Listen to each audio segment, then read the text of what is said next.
Hey everybody, this is Andrea Jenson from the Cash Flow CFO, and you're listening to the Cash Flow CFO Podcast, the show that explores the financial side of running a business for people who want to maximize profitability and scale with confidence. If you want to make smart financial decisions based on data and put more of your hard-earned profits into your pocket, this is the podcast for you. This episode of the Cash Flow CFO podcast is brought to you by the Cash Flow CFO. Did you know that on average, business owners have up to 84% of their personal net worth tied up in their business?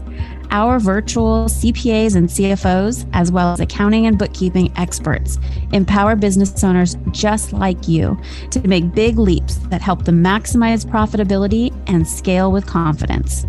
Visit thecashflowcfo.com for more information, and thank you for listening. Hey everyone, it's Andrea, and our guest for today is Jennifer Orechwa.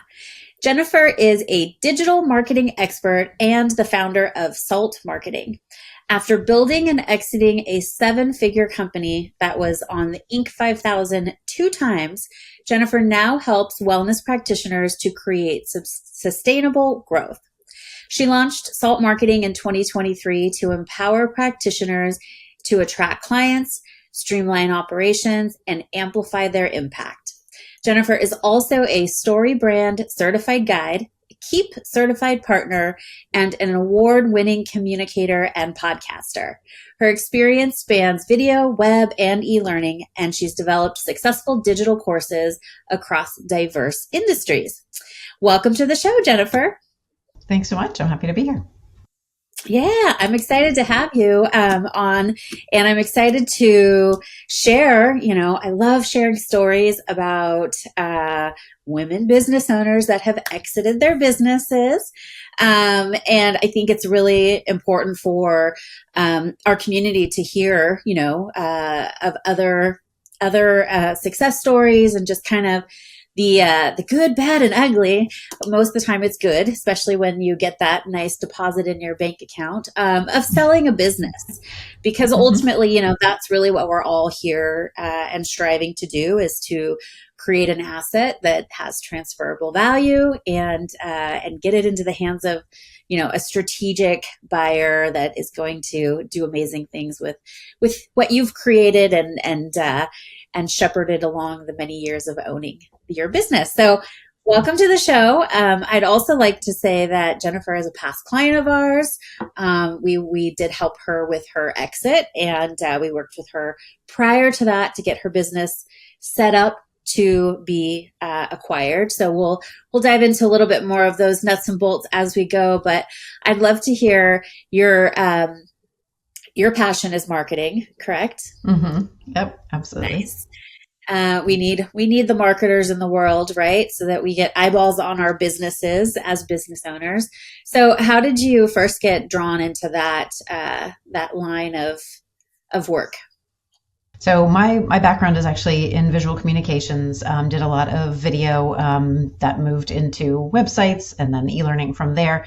And so my husband and I purchased a company in 2006 called Projections, and we were a visual communications agency, worked primarily for corporate clients. And so we did that for probably 12 plus years before we started really thinking about what's the next step, what's coming next.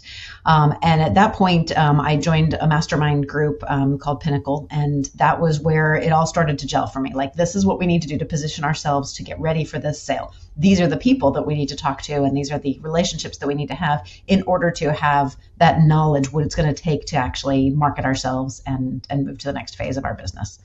So that's kind of my background. So you spent many years doing the doing before the seed was planted of maybe there's something else that could be, next for us, right? How did that kind of come to fruition? Was it one night at dinner with your husband, you guys were chatting? No, it was, Thought I about mean, it was an evolutionary process. I mean, basically what we got to was a point where our revenue had kind of stagnated. We weren't sure what was next. The company had evolved tremendously in the time that we owned it. It was an established business when we purchased it, but we took it to the next level, like I said, with e-learning and things of that nature, building out websites. And we had done really well. We tripled revenue in the first 2 years we had the business, 3 years. And so that was definitely a catalyst where we started saying, okay, where can we go from here? There were other bigger players in the market. We specialized in labor relations, and so there were bigger players coming along and buying up smaller companies and smaller agencies that specialized in this particular type of communication. And so we could see that the potential was there, but we weren't sure how to get there. So the conversation happened over a number of years, and we realized that was the next step. Like, we had kind of taken it as far as it was going to go without being part of a larger organization. So that's how the conversation started. Yeah.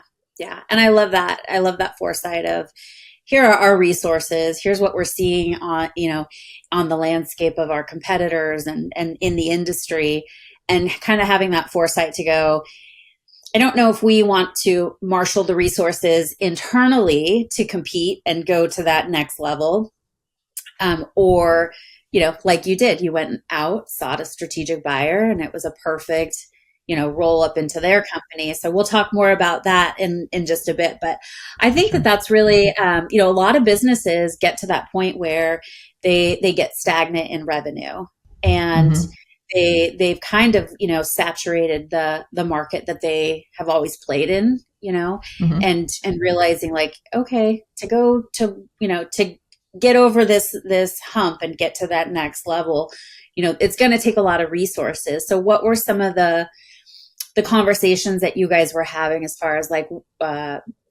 do we have the drive, the stamina, the stomach, right? Because you're going to have to get some funding, there's a lot of components that go into that. So tell me what you were kind of experiencing at that time. A lot of what we were seeing in the industry was combining of resources. And so what we did, like I said, video, websites, e-learning, some print here and there, but basically communication resources, was limited in scope. And most of the companies that we were seeing that were growing and scaling in that space were adding on things like consulting. So they were actually sending people into, like I said, it was very corporate oriented. So they would send people into the companies and teach these corporate organizations how to grow their business, how to speak to their employees, how to become an employer of choice. There was a variety of different directions we could have taken it. But we didn't necessarily want to build an army of consultants to send in, because what was happening is we were losing business to companies that did have this, because they were already in there. They would go in for the consulting, and then they would just, use that as a catalyst to go towards communication resources. So rather than outsourcing to us or any other firm, they would keep it themselves. And so we realized that we didn't really want to take it that far. We had marketed it, on the surface, to all of our clients. We looked like we were huge. We could do anything. And we were being called in by a lot of independent consultants and things like that. But we could see the handwriting on the wall, that this is where that consolidated services was where the industry was going.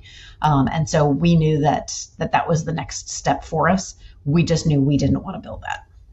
And I love that you didn't just go, oh, well, we have to. Right. You were like, well, what other options are there? Right. What else is there? We don't want to do this. So what were some of the resources, you mentioned you started to identify key skill sets that you guys needed. What were some of those that you identified that you wanted to kind of bring into your team to help you move forward with the sale? So we realized that we didn't have the skill set to sell a business. We'd never done this before. We'd run a business, of course, and grown it, but we didn't have sort of the operating system in place. We didn't have the vision articulated in a way that we felt we could market it to someone else. So, marketing your services is completely different than marketing your business. And so that was a lot of what we wanted to learn in networking and masterminding and meeting people, is how do you frame this up? How do you find the right buyer? How do you make sure, you alluded to it earlier, someone who's going to shepherd that vision, that what you've created isn't going to, die on the vine just because somebody bought it. They're not going to turn it into something that it isn't. And so finding the right buyer that was going to do that with what we had built, keep the team together. That was another piece of it. What do we do in order to, because our team had been with us some of them as much as 2 decades. And I'm happy to say that post sale, they're all still together. So there are 13 people, all still on the team together, all with 20 plus years of experience, and working together, because that was a large component of what we did. The way that we were able to interact with one another and make things happen quickly, being able to turn things very fast for our clients. That was a lot of what we used to market and grow. So, those were some of the things that we wanted to build, was that kind of that infrastructure that we could then pass off to somebody else, where we're flying by the seat of our pants. We know what we're doing. It's not a problem. But when you try and hand that off to somebody else, you need an operating system. You need a way to, sort of package all that up and pass it off to somebody else so that they can do it. And you probably didn't even realize it, but that was one of the biggest assets that your strategic buyer was looking for, was the team that seasoned, experienced, committed, and they didn't have to go out, hire, train, all of those things. It was a bolt on right into their business, and that was a huge plus. So it was a non-negotiable for you to keep them employed, right? Because they're your team. But also on the flip side, for that strategic buyer, that's what they're looking for, right? So, so you had a good leg up already, in what they were looking for. So that's great. Yeah, and as a consultancy, they had the pieces that we knew we didn't have. So it was a perfect marriage, because they had all the consultants who are already embedded in these companies and doing the work. And so bringing our team in was exactly what they needed. And we started working with them. They were bringing us into a lot of their clients before we even went through the acquisition. So there was a comfort level there as well. So putting ourselves in that position and being able to bring that together with the consultants and the actual doing, that was what really made it work well. Yeah, absolutely. So you had the opportunity to date before you got married, which is always nice, right? Yeah, do some for small sure. projects together, see how your team jives with them and their structure and things like that. So that was good. The other thing that you said that I want to make sure we highlight for any other businesses that maybe aren't looking to sell, but they are in growth mode, is to look at what other kind of acquisitions can you make in your business, right? If you're listening or watching, find out where are opportunities that you're not able to capitalize in the market, and go out and buy that team, essentially, and bring that skill set in-house. So very cool. All right. So then fast forward, you knew they knew that they liked you guys, the bigger company that you guys were working with. And so they approached you with the opportunity. Is that kind of how it went? They did. Well, and it's funny because you're saying, how can you strategically acquire other companies that can build up your value in the marketplace, which is exactly what they were doing. Initially, we started talking about maybe we should buy them, and then come to find out they were like 10, 12 times the size we were. So that was interesting. That was funny because their marketing was so low key that you couldn't tell how large they were. And ours was so well done that you thought we were bigger than we were. So those were some funny conversations in the early days, because that was our initial thought, was we should purchase them and then we would have these built-in consultants. And it turned out the other way around was the way that we needed to go. No, I love that. And that just goes to show, right? You just have to start putting feelers out and exploring different conversations with who's already in your circle, your sphere of who you're doing business with, and you'd be surprised what might pop up, for sure. Yeah, definitely. Yeah. Very cool. So, what was the point in time where you and your husband were, okay, this is something we're going to move forward with? What were some of those emotions? What were some of the big thoughts that were coming up, conversation pieces between, should we actually go through with this, or, do we hold on to what we know is generating cash flow? Because you were in a great, it was a great business model. It was, doing very well. Yep. So what were some of those conversations that were happening behind closed doors? So yeah, so a lot of that was around the financials, and making sure we had everything in order. Because what we didn't want to do was enter into any kind of agreement or go through any kind of acquisition if we wanted to make sure that we understood everything as clearly as possible. And so that was a lot of the conversations that we're having. Are we doing the right thing? Are we taking care of our people in the right way? On the financial side of things, we certainly didn't want to undersell or oversell what we were and who we were.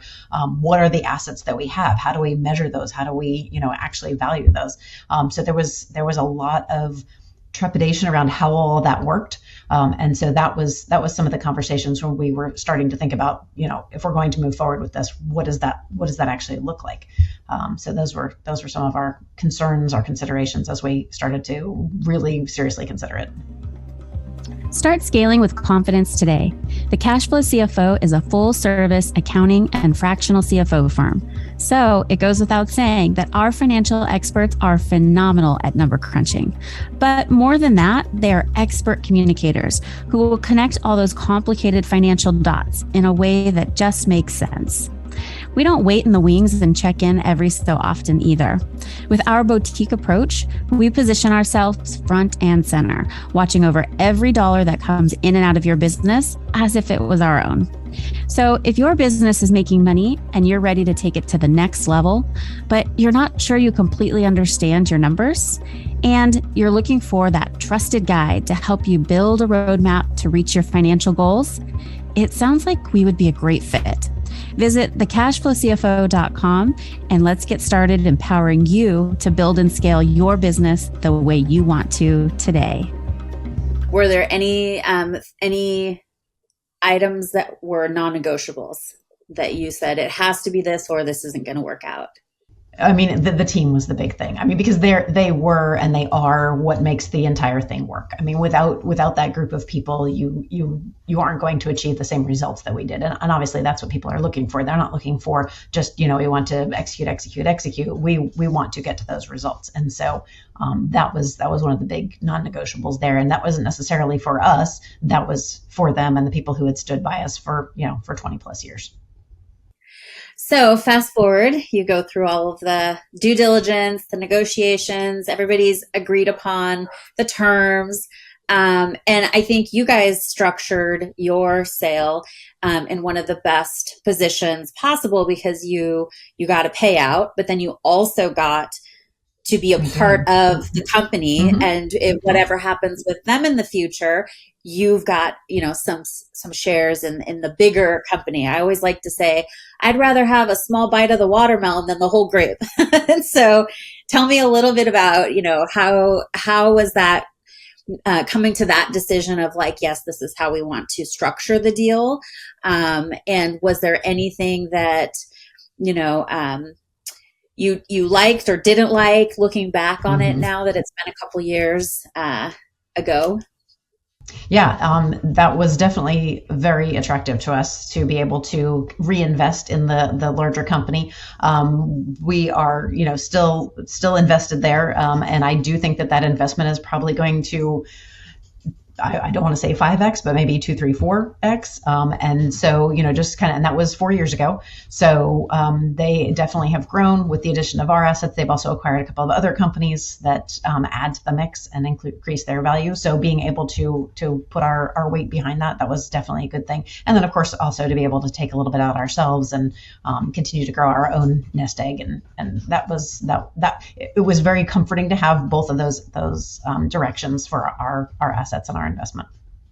Yeah, absolutely. Because you think about it, and so for our listeners and business owners, it's sometimes called second bite of the apple, or you might hear that term thrown around. But essentially, what you're doing is it's like you're investing, right? You're taking your earnings off the table, and you're reinvesting it back into the bigger organization, so that when they do their exit or they're paying dividends or whatever it is, you get to participate in that. So it's just like looking at, should I take my proceeds from the sale and go and invest in the stock market? Should I put it in, it's just another vehicle to be able to, grow your nest egg and increase ultimately. So when you come back, when they have their final exit, let's just say, 10 years down the road, make up some numbers here.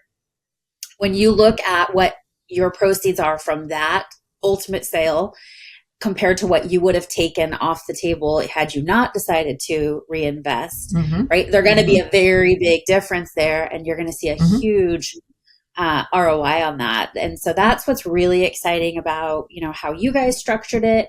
And that's how a lot of the sales are happening, right? When you sell your company, if it's being bought out by a strategic buyer, a bigger company, and they're rolling your services, they're bolting it on, that is a great way to just stretch your earnings that much further. So love and it. I think that's a really great, it's a win-win for the buyer and seller, because we've reinvested, we've got skin in the game. We are, dedicated to what's happening with that company next.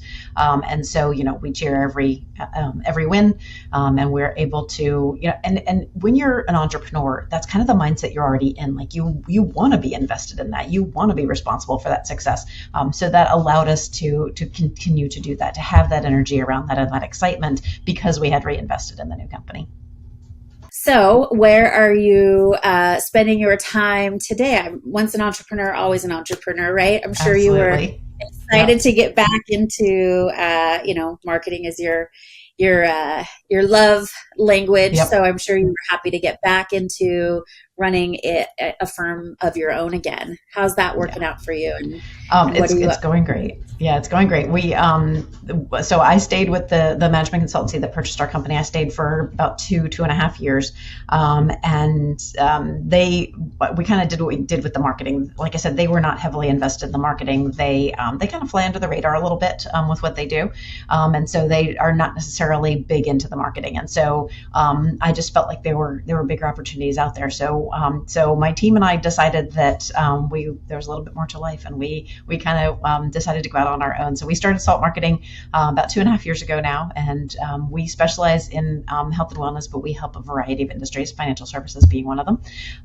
But we are very focused on organic content-based marketing and growing companies in that way. And we love what we do. We have great success. Like I said at the beginning, the results are what matters. You can have all this activity around marketing, and unless you have the results to show for it, there's no point in it. And so that's what we love doing for our clients. Yep. Yeah, that's great. What are some of the things that you're seeing right now in the marketing landscape for small to medium-sized businesses that there's a lot of uncertainty in the market that are out of our control as business owners? But what are some of those foundational components? I know you're talking about organic, and I love that because you've got to control your own leads, right? You can ad spend is one great channel, but it's not the end all be all. So what are some of the things that you're seeing that are, in the industry for businesses that they should be aware of? Definitely. So we have leaned back into the basics. We have a 5-part framework that we actually use with all of our clients. It starts with attracting leads. So how do we get people in the door? How do we get those eyeballs on our content? Then the second piece of that is how do we turn those people into clients? What do we do to incentivize them, to bring them on, to get them feeling secure enough to work with us? Once they're clients, how do we turn them into raving fans? So how are we getting people to post reviews? How are we getting them to provide referrals? Once we get that engine running, those 3 parts, then we look at automation. How do we automate these things so that they run consistently without us? We don't need to be up at 2 a.m. just because our clients are up at 2 a.m. worrying about something. We can provide them the answers right there in the moment without having to do that ourselves. And the final piece of that is to measure and scale. So we look at the metrics and we put those in place to make sure that we are iterating and moving forward, because that's really what marketing is. I mean, marketing is iteration. You do something, you learn from it. The only smart marketer is the consumer. So they're going to tell us what they need. And so that's where we look at those metrics and that iteration and moving forward. So those basics, you mentioned that there's a lot of things that are out of our control right now. There's a lot going on in the world and the economy that we can't control, but those things we can control. We can put those pieces in place, and we can make sure that marketing infrastructure is there, whether you intend to grow, whether you intend to scale, whether you intend to sell your company. You can put those pieces in place and make those really work for you. And I love that you're metrics focused, because that, the numbers don't lie. So if you're looking at, there's so many different ways you can spend your marketing dollars. And so by having metrics in place and be tracking the return on your marketing spend, I think a lot of businesses skip that step and they go for, maybe some metrics that are more vanity versus actually revenue producing. What are some of the things that you coach your clients on, or you're telling them here are like the most important metrics to be tracking in your business? So we could definitely talk about metrics, and I definitely advise not looking at vanity metrics. To me, the only metric that matters is dollars in the door. Like, your marketing is working if your revenue is increasing. But along the way, there are a number of things that you can do that you can pay attention to see if things are on track. But one thing that we talk a lot about is building up content as an asset. Like, having your own IP can be an asset in the business, and it can serve long term. So when we talk about building that infrastructure, we're also talking about putting content into the marketplace, whether those are articles, videos, those sorts of things. And so we measure what the effectiveness of those and make sure that that is actually an asset for the business. So when you do turn around to sell and market your company to someone else, whether you're looking to make an exit, you're looking to make an acquisition, having all of that IP in place really gives you another place to hang your hat. And so we talk about the measuring the metrics there. It'll continue to generate returns in the form of leads, which is obviously a metric that we want to look at. But it also pays dividends like a financial investment. Once you've got all that content out there, that machine just keeps running and bringing people to you.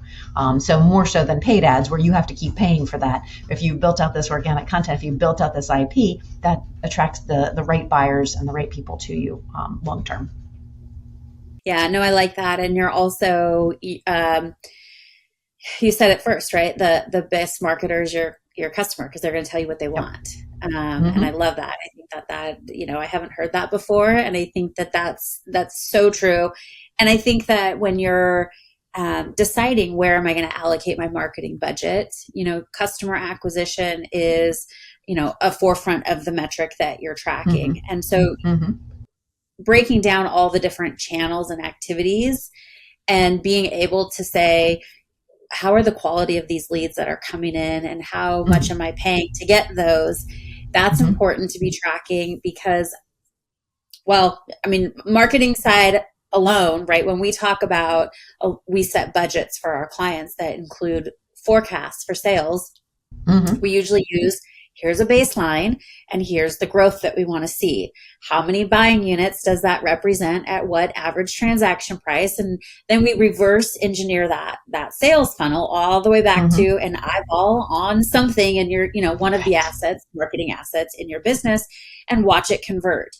And so I like that you are thinking of it in that way as well, because that helps take the two different finance and marketing and kind of create that bridge that's giving the data to the business owner of, hey, this is working or this is not. And really all it is the scorecard of like, hey, we had a shift strategy. It's not working, right? It's not, right.